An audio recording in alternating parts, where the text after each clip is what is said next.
नमस्कार दोस्तों, हमारे यूट्यूब चैनल में एक बार फिर आपका स्वागत है। आज मैं आपके लिए सौर मंडल से संबंधित एक बहुत ही इंपॉर्टेंट वीडियो लेकर आया हूं, जिसमें हम बात करेंगे टॉप 80 क्वेश्चन पर, जो बहुत ही इंपॉर्टेंट है। हर एग्जाम में यहाँ से क्वेश्चन पूछे जाते हैं, तो एक एक करके हम इनके बारे में बात करेंगे। तो सबसे पहले कुछ बेसिक जानकारी जान लेते हैं जो अक्सर कर क्वेश्चन पूछे जाते हैं। जैसे ग्रहों का कलर पूछा जाता है कि इस कलर का ग्रह कौन सा है, तो इन पर हमेशा क्वेश्चन देखने मिलते हैं, तो इनके बारे में हम जान लेते हैं। सबसे पहले बात करते हैं पृथ्वी की। तो पृथ्वी का कलर कैसा है? नीला कलर का ग्रह है, नीला ग्रह बोला जाता है पृथ्वी को, और ये जल के कारण होता है। तो इस चीज़ को कारण भी आप याद रखेंगे यहाँ से कि पृथ्वी नीला क्यों दिखाई देता है, जल के कारण। अगर हम बात करें बृहस्पति की, तो ये पीला ग्रह बोला जाता है बृहस्पति को। ये किसके कारण होता है? SO2। SO2 क्या होता है आपका? सल्फर डाइऑक्साइड होता है। तो सल्फर डाइऑक्साइड के कारण बृहस्पति को पीले रंग का ग्रह बोला जाता है। अगला है शुक्र ग्रह। तो शुक्र ग्रह को क्या बोलते हैं? चमकीला ग्रह के नाम से बोला जाता है। ये गर्म होने के कारण चमकता है बहुत, तो इसको बोलते हैं चमकीला ग्रह। शनि को कैसा बोलते हैं? काला ग्रह के नाम से जाना जाता है। शनि को आप शनिदेव देखते होंगे, वो काले कलर की मूर्ति होती है, तो इनसे आप इनको याद रख सकते हैं। तो शनि का कलर होता है काला। ये नाइट्रोजन की उपस्थिति के कारण होता है काला कलर। क्लियर है? अगला है मंगल। तो मंगल का कलर कैसा होता है? मंगल लाल रंग का होता है। ये आयरन ऑक्साइड के कारण होता है इसका लाल कलर। क्लियर है? अगला है वरुण। ये बहुत बार पूछा जाता है, इसका कलर कैसा होता है? हरा होता है।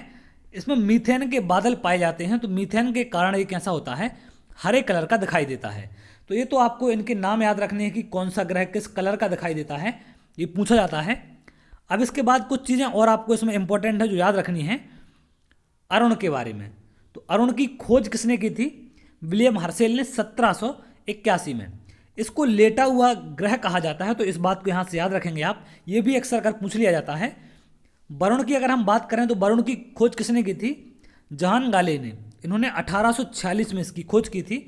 अगर हम यम की बात करें, जो कि एक बौना ग्रह है आपका, तो इसकी खोज की थी क्लाड टाम्बो। क्लाड टाम्बो ने 1930 में खोज की थी। अगस्त 2006 के सम्मेलन में इसको ग्रह की श्रेणी से अलग कर दिया गया था।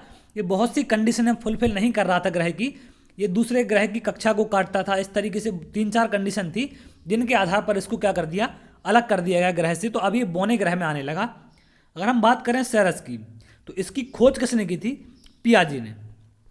तो ये सारी चीज़ें आपको याद रखनी है जो अक्सर एग्जाम में पूछी जाती हैं, ये बहुत ही इंपॉर्टेंट है।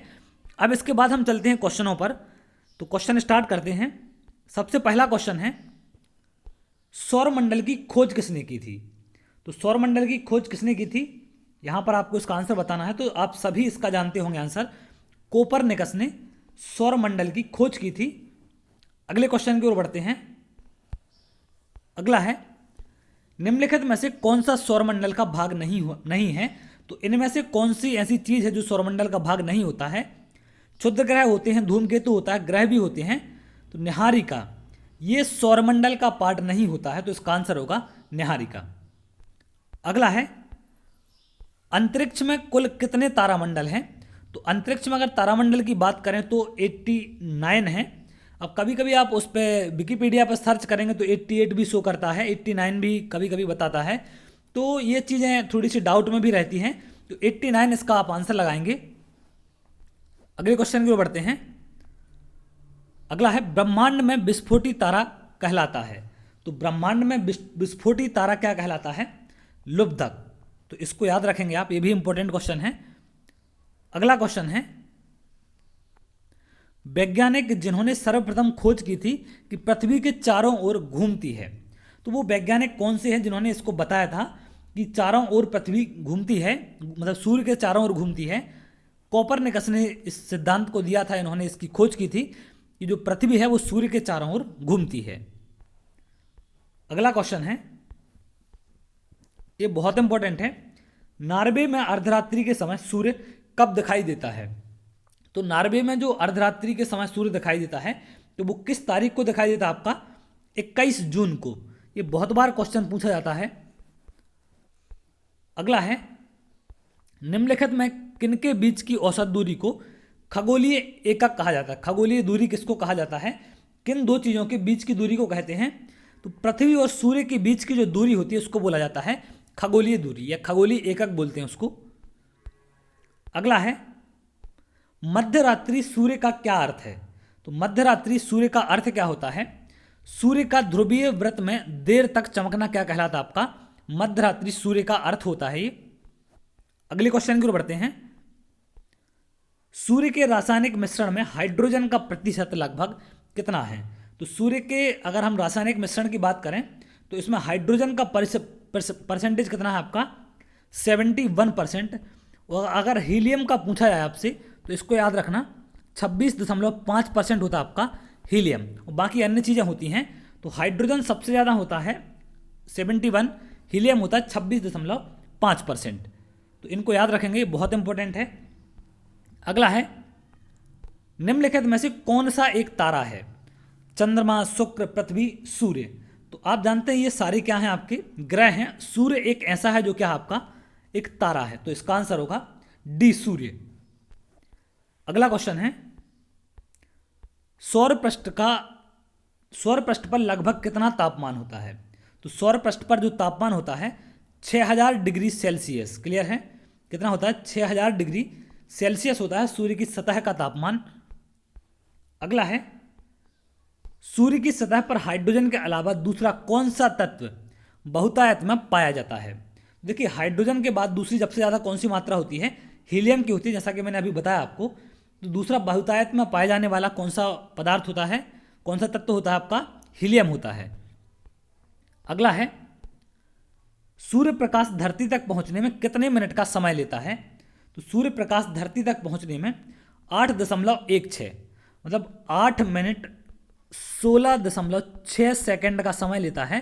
तो चूंकि 8.16 है तो आंसर करेंगे हम 8.16। अगला क्वेश्चन है सूर्य के सबसे पास कौन सा ग्रह है? तो सूर्य के सबसे पास कौन सा ग्रह है? इसमें से बुध ऐसा ग्रह है जो सूर्य के सबसे पास है, तो इसका आंसर होगा बुध। अगला है बुध नक्षत्र में एक वर्ष में कितने दिनों की संख्या बराबर होती है? मतलब एक बुध ग्रह का जो नक्षत्र होता है, बुध नक्षत्र, उसमें एक वर्ष में कितने दिन होते हैं ये बताना आपको। तो एक वर्ष में होते हैं 88 दिन, क्योंकि ये 88 दिन में सूर्य की परिक्रमा लगा लेता है या सूर्य का चक्कर पूरा कर लेता है। तो इसका जो एक वर्ष में दिनों की संख्या होती है वो कितनी होती है? 88 होती है। जैसे पृथ्वी करती 365 दिन में, तो उसका वर्ष उस हिसाब से डिसाइड होता है। ऐसे ही सूर्य 88 दिन में कंप्लीट कर लेता है एक चक्कर, तो उसका 88 दिन क्या होता है? एक वर्ष में दिनों की संख्या हो जाती है वहां से। अगले क्वेश्चन की ओर बढ़ते हैं। निम्नलिखित में से कौन से ग्रहों के चारों ओर घूमने वाले उपग्रह नहीं है? मतलब कौन से ग्रहों के उपग्रह नहीं है, सिंपल सी बात आपसे ये पूछा जा रहा है। तो 2 ग्रह हैं जिनके उपग्रह नहीं है, वो कौन से हैं आपके? वो हैं बुध और शुक्र। क्लियर है? तो इसको याद रखना, बुध का और शुक्र का कोई भी उपग्रह नहीं है, तो इसका आंसर होगा बुध और शुक्र। ये बहुत इंपॉर्टेंट है। अगले क्वेश्चन की ओर बढ़ते हैं। निम्नलिखित में से कौन सा ग्रह सूर्य का चक्कर सबसे कम समय में लगा लेता है? तो जैसे कि जो सबसे पास कौन सा है? बुध है, तो ये मात्र 88 दिन में ही उसका एक चक्कर पूरा कर लेता है। तो ये ग्रह है जो सबसे कम समय में उसका चक्कर पूरा करता है। अगला है सौरमंडल का कौन सा ग्रह लगभग पृथ्वी जितना बड़ा है? तो वो कौन सा ग्रह है जो लगभग पृथ्वी के बराबर बड़ा है? तो शुक्र है। अगले क्वेश्चन की ओर बढ़ते हैं। अगला है सबसे चमकीला ग्रह कौन सा है? तो जैसे हमने अभी बात की, चमकीला ग्रह किसको जाना जाता है? शुक्र को, क्योंकि ये गर्म बहुत होता है, तो इसके कारण इसको चमकीला ग्रह बोलते हैं। अगला है पृथ्वी के सर्वाधिक निकट कौन सा ग्रह है? ये बहुत इंपॉर्टेंट क्वेश्चन है। तो शुक्र ही पृथ्वी के सबसे सर्वाधिक निकट है, सबसे पास ग्रह है। अगला है निम्नलिखित में से किसको भोर का तारा के नाम से जाना जाता है? तो भोर का तारा भी कौन सा ग्रह कहलाता है आपका? शुक्र को ही बोला जाता है भोर का तारा। तो ये बहुत बार एग्जाम में पूछा जाता है, तो इसको भी आप यहां से याद रखेंगे। अगले क्वेश्चन की ओर बढ़ते हैं। सुपरनोवा है, तो सुपरनोवा इनमें से क्या है? एक मृत प्रायः तारा है सुपरनोवा आपका। अगला क्वेश्चन है उत्तरी ध्रुव की खोज किसने की थी? मोस्ट इंपॉर्टेंट क्वेश्चन है। उत्तरी ध्रुव की खोज किसने की थी? तो इसकी की थी रॉबर्ट पियरी ने। ये बहुत बार क्वेश्चन पूछा गया है। अगला है साउथ पोल पहुंचने वाला प्रथम व्यक्ति कौन था? तो साउथ पोल पर पहुंचने वाला कौन सा था? एमंडसेन ये पहली बार सबसे पहले साउथ पोल पर पहुंचने वाले व्यक्ति हैं, तो इसका आंसर होगा एमंडसेन। अगला है, तारे पूर्व से पश्चिम में किस कारण ज़्यादा हैं? मतलब तारे पूर्व से अगर बात की जाए तो पश्चिम में ज़्यादा हैं, तो पूर्व से पश्चिम में किस कारण से ज़्यादा हमें ये बताना है। तो पृथ्वी पश्चिम से पूर्व की ओर घूम रही है, तो क्या है, तारे पूर्व से पश्चिम में ज़्यादा हैं, ये कारण है इसका। अगला है, किस ग्रह को नीला ग्रह कहते हैं? तो आपने अभी पढ़ा था कि नीला ग्रह कौन कहलाता है? पृथ्वी कहलाते हैं। जल के कारण पृथ्वी को क्या बोलते हैं? नीला ग्रह बोला जाता है। अगला है, पृथ्वी स्थित है, तो किन दो ग्रहों के बीच में पृथ्वी स्थित है? ये बहुत इंपॉर्टेंट है। शुक्र और मंगल, इन दोनों ग्रहों के बीच में पृथ्वी स्थित है। अगला क्वेश्चन है, किस दिन पृथ्वी सूर्य के सबसे निकट होती है? तो देखिए, सूर्य के सबसे पास या अधिकतम पास, सबसे निकट किस दिन होती है? तो इसका आंसर क्या होगा? सबसे निकट बताना है आपको यहां से कि सबसे निकट 4 जुलाई, 21 मार्च, 23 सितंबर या 3 जनवरी। तो इनमें से अगर हम बात करें सबसे निकट की, तो ये होती है आपकी 3 जनवरी को। और सबसे निकट जब होती है तो उस स्थिति को क्या कहा जाता है? उपसौर। याद रखना, उपसौर बोलते हैं सबसे निकट वाली स्थिति को। और इस टाइम सूर्य और पृथ्वी के बीच जो दूरी होती है वो कितनी होती है? 14.70 करोड़ किलोमीटर की दूरी होती है सूर्य के और पृथ्वी के बीच। तो सबसे निकट वाली स्थिति को क्या बोलते हैं? उपसौर कहते हैं। और जब सबसे दूर होती है उसको क्या कहते हैं? अपसौर कहते हैं। याद रखना। और अपसौर की स्थिति कब बनती है? 4 जुलाई को। तो 4 जुलाई को बोलते हैं अपसौर। और अपसौर के समय कितनी दूरी होती है? 15.21 करोड़ किलोमीटर। तो इन दोनों बातों को आप याद रखेंगे। उपसौर की स्थिति वो होती है जिसमें सूर्य और पृथ्वी के बीच कम से कम दूरी हो। और ये कंडीशन बनती है कब? आपकी 3 जनवरी को। क्लियर है? और 4 जुलाई को बनती है आपकी अपसौर की स्थिति जिसमें अधिकतम दूरी पर होता है। तो अगला ही क्वेश्चन है आपका कि सूर्य पृथ्वी से अपने अधिकतम दूरी पर होता है, तो ये कब होता है आपका? 4 जुलाई को। तो 4 जुलाई को होता है। तो अधिकतम दूरी वाले को क्या कहते हैं हम? अपसौर कहते हैं। तो इसको याद रखना, ये बहुत इंपॉर्टेंट है। और इस समय दूरी हो जाती है 15.21 करोड़ किलोमीटर। क्लियर है? 21 करोड़ किलोमीटर हो जाती है दूरी सूर्य की पृथ्वी से। तो अगले क्वेश्चन की ओर बढ़ते हैं। सूर्य से पृथ्वी की दूरी कितनी है? तो इनमें से सूर्य से पृथ्वी की दूरी लगभग कितनी है? 149.6 मिलियन किलोमीटर दूरी है सूर्य से पृथ्वी की। अगले क्वेश्चन की ओर बढ़ते हैं। अगला है, अपने अक्ष पर पृथ्वी एक चक्कर कितने समय में पूरा करती है? तो अपने अक्ष पर पृथ्वी कितने समय में पूरा करती है? 23 घंटे 56 मिनट और 4 सेकंड में ये चक्कर पूरा कर लेती है। अगला है, पृथ्वी के सबसे निकट स्थित ग्रह कौन सा है? तो पृथ्वी के सबसे निकट स्थित कौन सा ग्रह है? बुध है आपका। सॉरी, पृथ्वी के सबसे निकट पूछ रहा है। सूर्य के सबसे निकट बुध होगा, पृथ्वी का पूछा गया है, तो कौन सा है? शुक्र होगा। अगर सूर्य की बात करेगा तो क्या होगा? बुध होगा। क्लियर है? तो सूर्य से नहीं पूछा गया, इसमें पृथ्वी से पूछा गया, तो पृथ्वी के सबसे निकट होगा आपका शुक्र। अगला है, निम्नलिखित में से कौन सा तारा पृथ्वी के सर्वाधिक समीप है? देखिए, यहां पर तारे की बात की जा रही है, तो सबसे समीप तारा कौन सा है? सूर्य वो तारा है जो सबसे समीप है पृथ्वी के, तो इसका आंसर होगा सूर्य।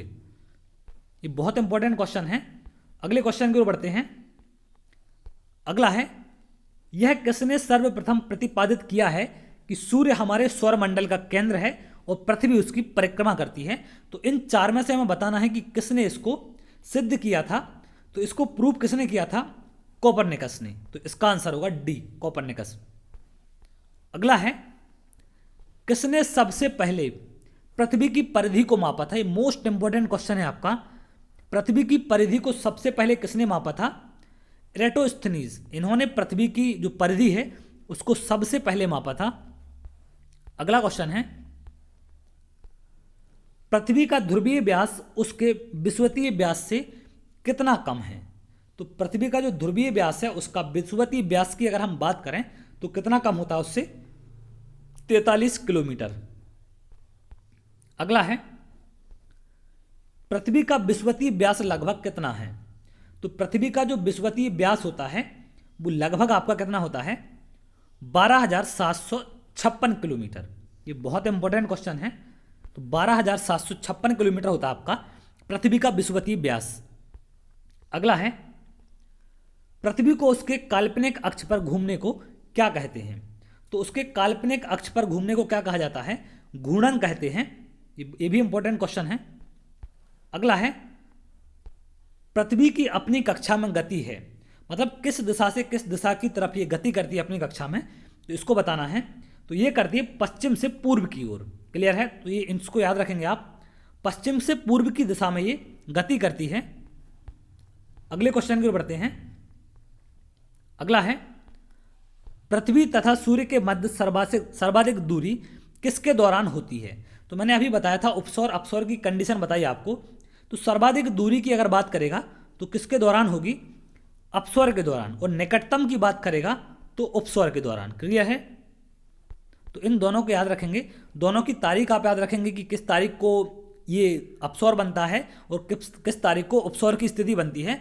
दोनों चीज़ें यहाँ से पूछी जाती हैं। कितने किलोमीटर का उनके बीच अंतर होता है ये भी आप यहाँ से मैं आपको बता चुका हूँ, तो उसको भी आप याद रखें। अगला है, ऋतुएं निम्नलिखित के कारण होती हैं। तो इन चार में से किसके कारण आपकी ऋतुएं होती हैं? तो ऋतुएं होती है सूर्य के चारों ओर पृथ्वी का परिक्रमण करने से। सूर्य के चारों ओर पृथ्वी घूमती है, जिससे क्या होता है? ऋतुओं का परिवर्तन होता है।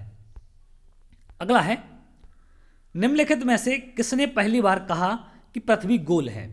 तो इनमें से किन्होंने पहली बार कहा था कि पृथ्वी गोल है? अरिस्टोटल ने क्या कहा था कि पृथ्वी गोल है, इन्होंने पहली बार इसको बताया था।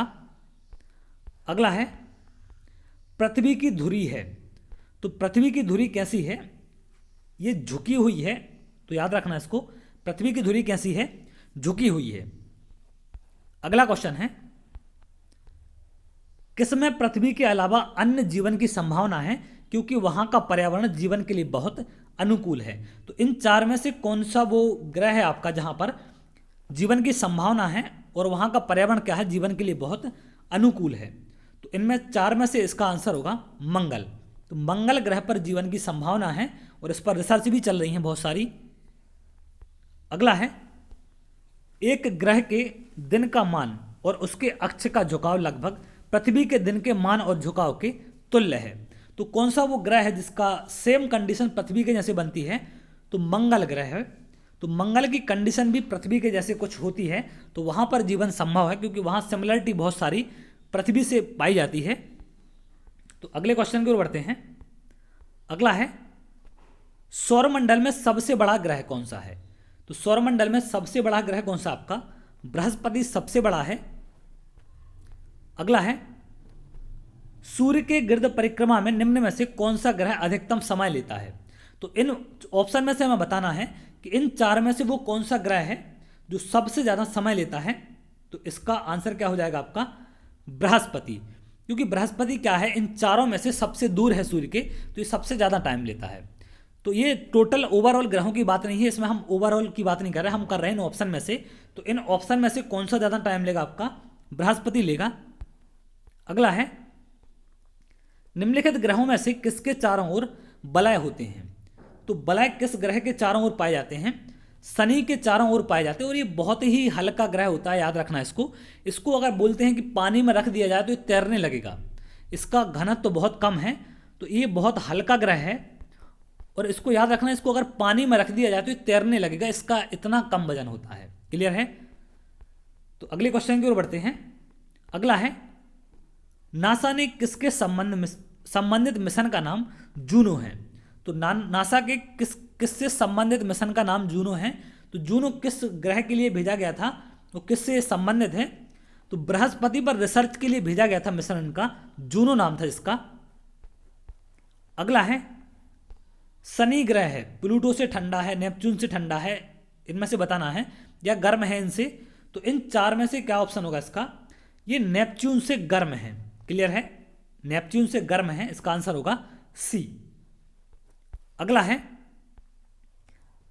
निम्न में से किस ग्रह के चारों ओर स्पष्ट वलय है? तो स्पष्ट वलय की अगर बात की जाए तो किसके चारों ओर है? शनि के। तो ये इंपॉर्टेंट है। अगले क्वेश्चन की ओर बढ़ते हैं। अगला है, कौन सा ग्रह हरे प्रकाश को उत्सर्जित करता है?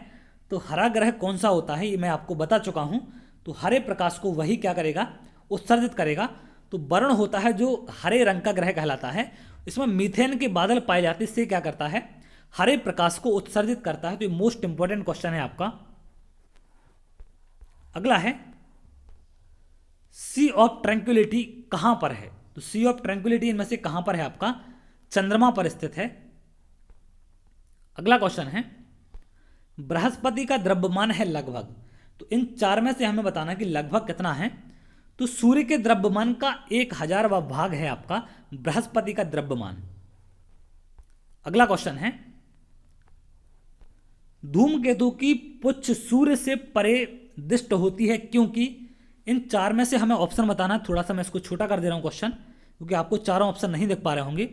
अब बताएं कि इन चार में से वो क्या आंसर होगा जिसके कारण क्या होता है कि धूमकेतु की पुच्छ सूर्य से परे दृष्ट होती है या दिखाई देती है। तो इन चार में से इसका आंसर क्या होगा, सूर्य द्वारा उत्सर्जित विकिरण धूमकेतु पर भेज्य दाब डालता है जिससे उसकी पुच्छ क्या होती है, सूर्य से दूर क्षिप्त हो जाती है। तो इस कारण से क्या होता है, ये परे दिखती है उससे। अगला क्वेश्चन है क्षुद्र ग्रह के विषय में निम्नलिखित कथनों पर विचार कीजिए। तो इन कथन में से विचार करके आपको बताना है कि कौन कौन सी चीजें सही होंगी। पहला है क्षुद्र ग्रह सूर्य की परिक्रमा करने वाले विभिन्न आकारों की चट्टानी मलबे हैं। तो पहला तो ऑप्शन ये है आपका। और दूसरा ऑप्शन क्या है, अधिकांश क्षुद्र ग्रह छोटे हैं किंतु कुछ का व्यास 1000 किलोमीटर तक बड़ा है। तीसरा है क्षुद्र ग्रहों की कक्षा बृहस्पति और शनि की कक्षाओं के मध्य स्थित है। तो हमें ये कूट दिए गए हैं, चार ऑप्शन हैं कि तीनों सही होंगे, दूसरा तीसरा सही होगा, पहला तीसरा होगा या पहला दूसरा होगा। तो इनमें से क्या चीज आपकी सही होगी हमें ये बताना है। तो देखिए यहाँ पर क्षुद्र ग्रहों की कक्षा बृहस्पति और शनि की कक्षाओं के मध्य स्थित है, ऐसा तो बिल्कुल नहीं है, ये क्लियर है। तो दूसरा और पहला ये दोनों ऑप्शन आपके यहाँ पर सही होंगे। तो पहला दूसरा इसका आंसर होगा। अगला क्वेश्चन है सूर्य ग्रहण के दौरान इनमें से क्या कंडीशन बनती है। सूर्य ग्रहण के दौरान हमें ये बताना है। तो बताएं इसमें से वो कौन सी कंडीशन होगी कि जिसके सूर्य ग्रहण के समय जो स्थिति बनती है आपकी, सूर्य और चंद्रमा के बीच पृथ्वी आ जाती है कि पृथ्वी और सूर्य के बीच चंद्रमा आता है। तो इन सब में से वो कौन सी ऐसी कंडीशन है जिसके कारण सूर्य ग्रहण के दौरान ऐसी स्थिति बनती है। तो इसका आंसर क्या होगा, सूर्य और पृथ्वी के बीच चंद्रमा का आ जाना, जिससे हमें क्या होता है, सूर्य और पृथ्वी के बीच चंद्रमा आ जाता है। तो सूर्य ग्रहण की दौरान ये चीज होती है। तो इसको आप यहां से याद रखेंगे। अगला है चंद्रग्रहण घटित होता है। तो चंद्रग्रहण आपका कब घटित होता है, पूर्णिमा के दिन। तो ये भी इंपॉर्टेंट क्वेश्चन है। अगला है सूर्य और पृथ्वी के बीच औसत दूरी लगभग कितनी है। तो सूर्य और पृथ्वी के बीच औसत दूरी की अगर हम बात करें तो लगभग 150 गुणित 106 किलोमीटर। कभी कभी ऐसा ऑप्शन में आपसे पूछ लेता है इस तरीके से, तो इसको आप याद रखेंगे। अगला है ग्रह क्या है। तो इन चार में से ग्रह क्या हैं, ऐसे अप्रकाशमान पिंड जो टिमटिमाते नहीं हैं वो क्या कहलाते हैं, ग्रह कहलाते हैं। ग्रह टिमटिमाते नहीं हैं, याद रखेंगे। जो तारे होते हैं वो टिमटिमाते हैं।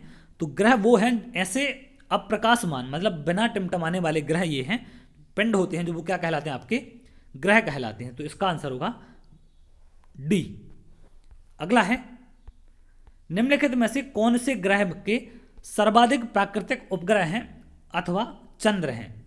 तो कौन से ग्रह के सबसे ज्यादा उपग्रह हैं, यहां पर बृहस्पति के हैं। इसका आंसर होगा ए। अगला क्वेश्चन है मंगल की परिक्रमा कक्षा में जाने वाले प्रथम एशियाई देश का नाम बताइए। तो पहला एशियाई देश वो कौन सा है जो मंगल की कक्षा में गया था। तो इनमें से वो कौन सा देश था, भारत ऐसा पहला एशियाई देश बना है जो मंगल की कक्षा में जाने वाला पहला एशियाई देश है। क्लियर है। तो इसका आंसर होगा सी। अगला है निम्नलिखित को आकार के अनुसार घटते क्रम में लगाइए तथा नीचे दिए गए कूट को सही उत्तर दीजिए। तो इस तरीके से भी आपसे क्वेश्चन पूछे जाते हैं कि चार आपको यहां पर ग्रह दे चुके हैं और इन चार में से आपसे पूछ रहा है कि इनको आप कैसे जमाना है, इनको घटते क्रम में। तो घटते क्रम का मतलब क्या होता है कि सबसे पहले आप जमाएंगे सबसे बड़ा वाला, उसके बाद फिर छोटा, फिर छोटा, फिर छोटा। तो सबसे बड़ा इनमें से कौन सा है, तो आप जानते हैं कि पहला वाला बृहस्पति क्या है, सबसे बड़ा है। उसके बाद दूसरे नंबर पर कौन सा आएगा? दूसरे नंबर पर आएगा आपका शनि। तीसरे नंबर पर कौन सा आता है? तो तीसरे नंबर पर आएगा आपका यूरेनस और चौथे नंबर पर होगा आपका पृथ्वी। तो 1 4 2 3 ये जिसका ऑप्शन होगा वो क्या होगा? हमारा आंसर हो जाएगा। तो 1 4 2 3 किस में है? सी वाले में। तो सी नंबर का आंसर होगा। अगले क्वेश्चन की ओर बढ़ते हैं। पृथ्वी का वह यमज नक्षत्र ट्विन प्लेनेट कौन सा है जो आमाप घनत्व और द्रव्यमान में पृथ्वी जैसा दिखाई देता है? तो ये कौन सा ग्रह है ऐसा? शुक्र है, जो बिल्कुल सेम पृथ्वी के जैसा है, सारी चीजें उसकी पृथ्वी से मैच करती हैं, तो उसका आंसर होगा शुक्र। अगला है सूर्य का बाह्यतम जो परत है उसको क्या कहते हैं? जो सूर्य की बाह्य सतह होती है, परत होती है, उसको क्या कहा जाता है? क्रीट कहते हैं। याद रखना, उसको क्या कहते हैं? क्रीट। तो ये बहुत इंपॉर्टेंट है। अगला क्वेश्चन है ब्लू मून परिघटना होती है। तो ब्लू मून परिघटना क्या होती है? इनमें से जब एक ही माह में 2 पूर्णिमा हो। ब्लू मून को क्या कहते हैं? कि जब एक माह में 2 पूर्णिमा हो जाए तो उसको बोला जाता है ब्लू मून की स्थिति। अगले क्वेश्चन की ओर बढ़ते हैं। निम्नलिखित में से कौन सा एक दिए गए ग्रहों के उनके व्यास के बढ़ते हुए क्रम में सही अनुक्रम है? मतलब बढ़ते हुए व्यास के क्रम में इनमें से कौन सा सही जमा हुआ है, हमें ये बताना है।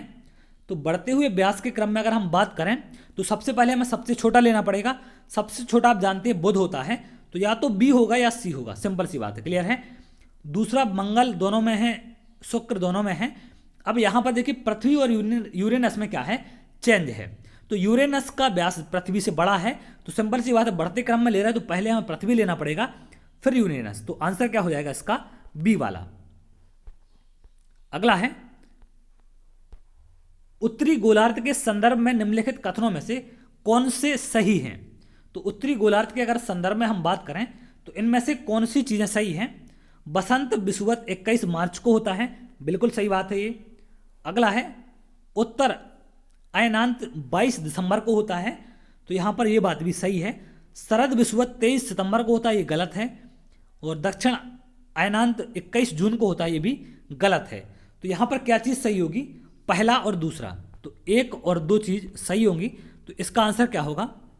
बी नंबर का पहला और दूसरा क्या होगा? सही होगा इसका। अगले क्वेश्चन की ओर बढ़ते हैं। अगला है निम्नलिखित में से किस वैज्ञानिक ने यह सिद्ध किया कि सूर्य के चारों ओर प्रत्येक नक्षत्र का मार्ग दीर्घ वृत्ताकार है? तो ये किसने सिद्ध किया था कि दीर्घ वृत्ताकार है? केपलर ने। तो इनके बारे में अक्सर का क्वेश्चन पूछा जाता है। अगला क्वेश्चन है भूपृष्ठ के 3/4 भाग में है। तो देखिए भूपृष्ठ के 3/4 भाग में इसमें से क्या है आपका? जल पाया जाता है 3/4 भाग में, क्लियर है। लगभग 3 भाग क्या होता है? 4 में से जल होता है। अगला है उस ग्रह का नाम बताइए जो सूर्य से लगभग 150 मिलियन किलोमीटर की दूरी पर है। तो वो कौन सा ग्रह है जो 150 मिलियन किलोमीटर की दूरी पर है? तो वो है आपका पृथ्वी। अगला क्वेश्चन है विश्व के लगभग कितने धरातल में पानी है? तो विश्व के लगभग कितने धरातल में पानी है? तो लगभग की बात करें तो 70% में पानी है विश्व के। अगला है निम्नलिखित में से कौन सा ग्रह नहीं है जिसे प्राचीन भारतीय ग्रह मानते थे? तो प्राचीन भारतीय ग्रह मानते थे लेकिन वो क्या है? ग्रह नहीं है, तो वो बताना हमें। तो इसमें मंगल ग्रह है, शुक्र भी है, शनि भी है। तो सूर्य ऐसा है जो ग्रह नहीं है, लेकिन प्राचीन भारतीय क्या मानते थे? इसको ग्रह मानते थे। ये क्या है? एक तारा है, तो इसको याद रखेंगे आप। अगला है सूर्य के ऊपर के भाग को क्या कहा जाता है? तो सूर्य के ऊपर के भाग को क्या कहते हैं? तो इसको कहा जाता है वर्णमंडल। सूर्य का जो ऊपर का भाग है उसको क्या कहते हैं? वर्णमंडल कहा जाता है। अगला है निम्न में से सौरमंडल का सर्वाधिक गर्म ग्रह कौन सा है? तो देखिए सौरमंडल के सबसे ज्यादा गर्म ग्रह की अगर बात की जाए तो कौन सा है? शुक्र है, और ज्यादा गर्म होने के कारण से चमकीला ग्रह बोलते हैं। तो इसको 3-4 बार आप सुनेंगे, पढ़ेंगे तो ये 100% आपको याद हो जाएंगी चीजें। पृथ्वी के सबसे निकटतम खगोलीय पिंड कौन सा है? तो सबसे निकटतम खगोलीय पिंड की अगर हम बात करें तो इनमें से कौन सा है? पृथ्वी के सबसे निकट की बात कर रहा है, तो सबसे निकट कौन सा होगा? चंद्रमा। ऐसा खगोलीय पिंड है जो पृथ्वी के सबसे निकट है, क्लियर है। अगला है, निम्न में से कौन सा ग्रह लाल रंग का दिखाई देता है? मैंने आपको स्टार्टिंग में ही ये बताया था कि लाल रंग का ग्रह कौन सा होता है। तो यहाँ से आप बताएं इसमें से कि कौन सा इन चार में से वो ग्रह है जो हमें कैसा दिखाई देता है? लाल रंग का। तो मंगल होता है जो कैसा दिखाई देता है? लाल कलर का ग्रह दिखाई देता है। तो इनको रट के जाना आप, जो भी ग्रहों के रंग होते हैं उनको किस कारण से बोलते हैं, और कुछ ग्रहों की खोज किसने की थी, वहां से भी क्वेश्चन पूछे जाते हैं। अगला है, हेली धूमकेतु का आवर्तकाल कितना होता है? तो ये आप सभी जानते हैं कि 76 वर्ष के दौरान ये दोबारा से लौटता है। तो 76 वर्ष में इसका आवर्तकाल होता है। तो इसका आंसर होगा बी। अगले क्वेश्चन की ओर बढ़ते हैं। निम्न में से किसे शुक्र ग्रह कहते हैं? तो इनमें से किसको शुक्र ग्रह कहा जाता है? तो इसका आंसर होगा वीनस। इसको क्या कहते हैं? शुक्र ग्रह के नाम से जाना जाता है। अगला है, पृथ्वी का प्राकृतिक जो उपग्रह है वो कौन सा है? तो पृथ्वी का प्राकृतिक उपग्रह कौन सा है? ये बहुत इंपॉर्टेंट है, बहुत बार पूछा गया है क्वेश्चन। चंद्रमा पृथ्वी का क्या है? प्राकृतिक उपग्रह है। ये बहुत ही ज़्यादा इंपॉर्टेंट क्वेश्चन है, इसको याद रखेंगे आप। प्राकृतिक उपग्रह की बात कर रहे हैं, इसमें क्लियर है। आर्यभट्ट रोहिणी में से आंसर मत कर देना, यहाँ पर आंसर होगा चंद्रमा। तो ये थे आपके टॉप मोस्ट इंपॉर्टेंट 80 क्वेश्चन जो बहुत ही ज़्यादा इंपॉर्टेंट है। सौरमंडल का लगभग सारा पोर्शन मैंने इसमें कवर किया है। तो जो भी क्वेश्चन आपके सौरमंडल से बनते हैं वो यहाँ से आप जरूर कर पाएंगे, अगर आप इतना पूरा वीडियो देखते हैं, पूरे वीडियो को अच्छे से समझते हैं। तो अगर आपको वीडियो अच्छा लगा हो तो वीडियो को लाइक कर लें और चैनल को सब्सक्राइब कर लें, जिससे आगे आने वाले और भी इंपॉर्टेंट वीडियो आपको मिल सकें। तो चलिए बहुत जल्द अगली वीडियो में मिलेंगे, तब तक के लिए बहुत बहुत धन्यवाद।